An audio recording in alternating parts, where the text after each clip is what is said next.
Fast फूडमध्ये सगळ्यांच्या आवडीची असणारी कोबी मंचुरियनची रेसिपी आज आपण पाहणार आहोत. त्यासोबतच खाल्ली जाणारी चटणी त्याचीही रेसिपी मी आज तुम्हाला दाखवणार आहे. हे मंचुरियन खूप चविष्ट होतात आणि कमी साहित्यात बनले जातात. कमी साहित्यात कसे बनवायचे ते झटपट आता आपण पाहणार आहोत. त्यापूर्वी तुम्ही अजून चॅनलला सबस्क्राईब केलं नसेल तर लवकरात लवकर सबस्क्राईब करा, म्हणजे माझ्या चॅनलवर नवीन नवीन रेसिपी तुम्हाला पाहायला मिळतील. त्यासोबतच जे बेल आयकॉनचं बटन आहे ते दाबायला विसरू नका. सुरू करूयात रेसिपीला. तर इथे मी पहिल्यांदा चटणी बनवून घेणार आहे. त्यासाठी लसूण पाकळ्या, 2 इंच आलं आणि 5 ते 6 हिरव्या मिरच्या घेतलेल्या आहेत. जर तुम्ही जास्त प्रमाणात चटणी बनवणार असाल तर याचं प्रमाण तुम्ही वाढवू शकता. आलं मी थोडं कट करून घेतलं आहे आणि मिरची आणि लसूण घातलेलं आहे. आता हे आपल्याला पाणी न टाकता असं बारीक वाटून घ्यायचं आहे. खूप जास्त पेस्ट करायची नाही, बारीक पेस्ट करायची नाही, असं जाडं भरडच वाटून घ्यायचं. त्यानंतर एक वाटी घेतलेली आहे, त्यामध्ये 2 चमचे कॉर्नफ्लॉवर घेतले. आपल्याला कॉर्नफ्लॉवर स्लरी तयार करायची आहे चटणीसाठी. त्यासाठी थोडं थोडं पाणी घालत आहे आणि छान अशी स्लरी करून घेत आहे. आता हे घट्ट पातळ असं काही नाही, चटणी आपण पातळच करणार आहोत, तर त्यामुळे फक्त दाटसरपणा येण्यासाठी ही स्लरी वापरायची आहे. कढई मी गरम करायला ठेवली होती, त्यामध्ये तेल घालत आहे. तेल चांगलं तापलं की त्यामध्ये तयार केलेली लसूण मिरचीची पेस्ट घालायची आहे. आता हे मीडियम फ्लेमवर चांगलं परतून घ्यायचं. चायनीज पदार्थ बघा फास्ट गॅसवर चांगले परतले जातात, त्यामुळे त्याची टेस्ट छान येते.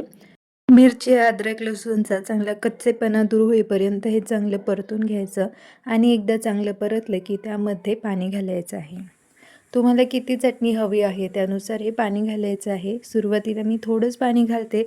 कॉर्नफ्लोअर स्लरी घातल्यानंतर आपण पाणी कमी जास्त करू शकता. तर इथे चवीप्रमाणे मीठ घातलेलं आहे. त्यानंतर मी इथे चिली सॉस घेतलेला आहे 1.5 चमचा. चिली सॉस थोडासा आंबट असतो, त्यामुळे त्याचं प्रमाण तुम्ही कमी जास्त करू शकता. आणि थोडी आणखीन टेस्ट यावी म्हणून इथे तुम्ही सोया सॉसही घालू शकता. पण आपण कमीत कमी साहित्यात हे बनवणार आहोत, त्यामुळे इथे मी सोया सॉस वापरलेला नाही. थोडा फूड कलर वापरते, ऑप्शनल आहे. तुम्हाला हवं तर वापरा, नाहीतर नाही वापरला तरी काही हरकत नाही. आता तयार केलेली कॉर्नफ्लोअर स्लरी घालत आहे. पाण्याला चांगली उकळी आली की ही स्लरी घालायची आहे. चांगलं मिक्स करून घ्यायचं. तुम्ही पाण्याचं प्रमाण कमी जास्त करू शकता. स्लरी घातल्यानंतर चटणी थोडी दाटसर व्हायला लागते, त्यामुळे थोडं मी पाणी अजून एक्स्ट्रा ॲड केलं. तुम्हाला जर फूड कलर नको असेल तर तुम्ही इथे लाल मिरची पावडरही वापरू शकता. थोड्या प्रमाणात, जर लहान मुले खाणार नसतील तर तिखट थोडी चटणी बनवू शकता. तर अशा प्रकारे आपली चटणी तयार झाली. आता इथे मंचुरियन बनवायला घेऊयात. आता मी इथे कोबी घेतलेला आहे. कोबीच्या वरची जी पानं होती, ज्यावर धूळ बसलेली असते किंवा औषध फवारणी केलेली असते, ती काढून घेतली आणि कोबी स्वच्छ धुवून घेतला आणि पुसून घेतला. आता कसा कट करायचा ते पाहणार आहोत. कोबी मी किसून घेणार नाही, कट करून घेणार आहे. किसल्यावर काय होतं, कोबीला खूप जास्त पाणी सुटतं आणि मैदा आणि कॉर्नफ्लोअर जास्त घालावा लागतो. त्यामुळे मी इथे कोबी कट करून घेणार आहे, एकदम बारीक चिरून घेणार आहे. कशा पद्धतीने चिरायचा ते आपण पाहणार आहोत. तर इथे मी अर्धाच कोबी घेतलेला आहे.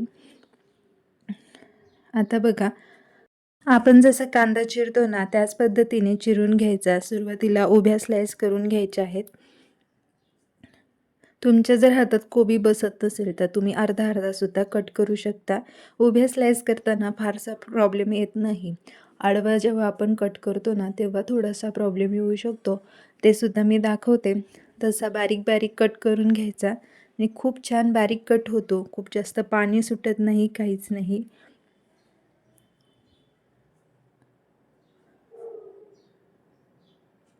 उभा कट करून झाला, आता आडवा मी कट करते. आता आडवा हातात बसत नाही कारण स्लाइस सुटल्या जातात, त्यामुळे अर्धाच घ्यायचा. अर्धा घेतलं की पटपट असा कट करता येतो. आणि अशा पद्धतीने मी आडव्या पद्धतीने सुद्धा हा कोबी कट करून घेते. किती छान बारीक चिरला जातोय बघा, अगदी कांद्यासारखा. त्यामुळे किसायची काही गरज नाही आणि जरी किसलंस तर एकदम जाड जी किसणी असते ना त्याने किसायचा, म्हणजे जास्त पाणी सुटत नाही. तर असंही होतं काही काही कोबीला खूप जास्त पाणी सुटतं आणि काही काही एकदम कोरडे निघतात. तर मी हा जो कोबी घेतला होता ना तो असाच कोरडा निघलेला. आता जे देठ राहिलेत ना ते फेकून देणार आहे आणि हा कोबी कट झालेला आहे त्याला पुन्हा एकदा थोडं थोडं असं मधून कट करत आहे, म्हणजे एकदम बारीक तो कट होईल. आणि असा कट केला ना तर आपण कांदा भजी जसं करतो ना, थोडेसे कांदे असे वर आलेले दिसतात वेडे वाकडे आकार, त्याप्रमाणे हे मंचुरियन तयार होतात आणि छान दिसतात. कॉर्नफ्लोअर आणि मैद्याचं प्रमाण घेता यावं यासाठी हा कोबी मी मोजून घेते. कोबी जेव्हा चिरून होतो त्यावेळेस असा मोजून घ्यायचा, जर सुरुवातीला तुम्ही करणार असाल तर. बरोबर 2 वाटी हा कोबी भरलेला आहे. सुरुवातीला दाबून भरलेला आहे त्यामुळे दुसरी वाटी कमी दिसत आहे, परंतु 2 वाटी हा कोबी भरलेला आहे. तर त्यानुसार आपल्याला कॉर्नफ्लोअर आणि मैद्याचं प्रमाण घ्यायचं आहे. कॉर्नफ्लोअर आणि मैदा घालण्याआधी आपल्याला इतर साहित्य घालायचे आहेत, तर ते सुद्धा मी इथे दाखवते. कोबी चिरून झाल्यावर अद्रक, लसूण आणि हिरवी मिरचीची अशी 1.5 चमचा भरेल इतकी पेस्ट मी घेतलेली आहे. कमी जास्त करू शकता. मी यामध्ये नंतर लाल मिरची पावडरसुद्धा वापरणार आहे, त्यामुळे मी इथे हिरवी मिरची थोडी कमी वापरलेली आहे. त्यानंतर इथे चवीप्रमाणे मीठ घातलेलं आहे. मंचुरियन गाड्यांवर दिसतात तसे दिसावे यासाठी इथे थोडासा फूड कलर घातलेला आहे. फूड कलर नसेल वापरायचा तर कलरसाठी काश्मीरी लाल मिरची पावडर तुम्ही वापरू शकता. त्यानंतर थोडंसं तिखट व्हावं म्हणून मी इथे लाल मिरची पावडर घातलेली आहे आणि कलरसुद्धा छान येईल आणि थोडंसं स्पायसी होईल यासाठी. जर नुसता कलर हवा असेल तर काश्मीरी लाल मिरची पावडर वापरा. तिखट हवं असेल तर मिरची पावडर वापरा किंवा बेडगी मिरचीसुद्धा तुम्ही वापरू शकता, बेडगी मिरची पावडर. त्यानंतर 2 वाट्या इथे कोबी होतात, तर कोबीला बघा जास्त पाणी सुटलेलं नाही. मी इथे काय केलं आहे, अर्धी वाटी कॉर्नफ्लोअर घेतलं आहे आणि 1 वाटी मैदा घेतला आहे. परंतु इथे मी 1 वाटी मैदा पूर्ण घालणार नाही, पाऊण वाटीच मैदा घालणार आहे. कारण कोबीला खूप जास्त पाणी सुटलेलं नाही, तर त्या अंदाजाने मी इथे मैदा वापरणार आहे. पीठ मळता मळता जर कोबीला जास्त पाणी सुटलं तर हा उरलेला मैदा वापरायचा आहे. जर पाणी सुटले नाही तर मैदा अजिबात वापरायचं नाही, नाहीतर नुसतंच मैदा मैदा लागेल. तर बघा हा कोबी इतका कोरडा होता ना, अजिबातच पाणी सुटत नव्हतं. त्यामुळे मला इथे वरून पाणी घ्यावं लागलं आणि पीठ मळावं लागलं. जर कोबीला पाणी सुटलं तर अजिबात पाणी टाकायची गरज नसते आहे. त्या पाण्यात कोबीला सुटलेल्या पाण्यामध्ये पीठ मळून घ्यायचं. आपण जेव्हा मीठ टाकतो ना त्यावेळेस कोबीला पाणी सुटतं, पण काही काही कोबींना पाणी सुटत नाही, कोरडे निघतात. तर त्यामुळे थोडं वरून पाणी घालायचं. आपण जसं चपातीचं पीठ मळतो ना त्या पद्धतीने हे पीठ मी मळून घेतलेलं आहे. फक्त या पिठाला थोडासा दाब देऊन पीठ मळायचं, म्हणजे कोबीला थोडं पाणी सुटलं जातं. थोडंसं दाब देऊन असं हे पीठ मळून घेतलेलं आहे. आता 15 ते 20 मिनटं हे पीठ असंच भिजत ठेवायचं आहे, म्हणजे छान मंचुरियन तयार होतील. 15 ते 20 मिनिटांनी आता तळायला घ्यायचं आहे. एका कढईमध्ये मी तेल गरम करायला ठेवलेलं आहे. तेल खूप जास्त तापवायचं नाही, नाहीतर मंचुरियन आतून कच्चे राहतात आणि बाहेरून करपतात. मंचुरियन सोडण्यासाठी इथे मी थोडा पाण्याचा हात घेतलेला आहे आणि अशा पद्धतीने आपण जसे भजी तेलात सोडतो त्या पद्धतीने हे मंचुरियन सोडायचे आहे. तेल खूप तापवायचं नाही, कमी तापवायचं आहे. पूर्ण मंचुरियन सोडेपर्यंत हळूहळू तेल गरम होतं. त्यानंतर मध्यम आचेवर हे सगळे मंचुरियन तळून घ्यायचे आहेत. आता बघा सगळे मंचुरियन सोडेपर्यंत हळूहळू तेलाला बुडबुड्या आलेल्या आहेत आणि मंचुरियन लगेच पलटी करायचे नाही, थोडे थांबायचं आहे. 2 ते 3 मिनिट थोडे थांबायचे आहे, थोडे तळून द्यायचे आहेत. लगेच तुम्ही पलटायला गेला की ते मंचुरियन तेलात विरघळू शकतात किंवा सुटू शकतात. त्यामुळे हळूवार 1 ते 2 मिनिटांनी हे मंचुरियन पलटी करून घ्यायचे आहेत.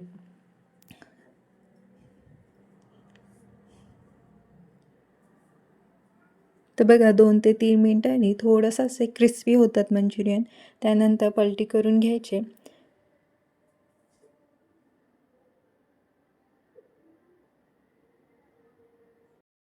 मंचुरियन तळताना खूप घाई करायची नाही, नाहीतर सगळं मेहनत वायाला जाते आणि सगळा कोबी सुटतो तेलामध्ये. तर अशा पद्धतीने मध्यम आचेवर मी सगळे मंचुरियन तळून घेतले आहे. कलर बघा किती छान आलाय मंचुरियनला. अजिबात करपले नाहीत किंवा कच्चेही नाहीत. तळताना कुठली घाई न करता मंचुरियन तळा म्हणजे खूप छान होतील. आणि सगळे मंचुरियन मी अशाच पद्धतीने तळून घेते. सगळे मंचुरियन छान तळून झालेले आहेत. तुम्हाला जर जास्त प्रमाणात मंचुरियन बनवायचे असतील तर हेच पद्धत वापरायची. फक्त अद्रक, लसूण, मिरचीचं प्रमाण जास्त ठेवायचं आणि कॉर्नफ्लोअर आणि मैद्याचं प्रमाणही तसंच घ्यायचं. मैद्यापेक्षा कॉर्नफ्लोअर थोडा कमी घ्यायचा आहे. मैदा 1 पट घेतला तर कॉर्नफ्लोअरचं प्रमाण त्याच्या अर्धाच घ्यायचं आहे.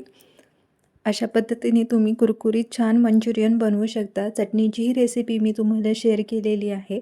मंचुरियन बघा किती छान झालेत. बाहेरून कुरकुरीत, आतून थोडे लुसलुशीत असे छान मंचुरियन तयार झालेले आहेत. आजची रेसिपी कशी वाटली तुम्हाला मला कमेंट करून नक्की सांगा. व्हिडिओ आवडला असल्यास लाईक करा. चॅनलला सबस्क्राईब केलं नसेल तर सबस्क्राईब करा. धन्यवाद.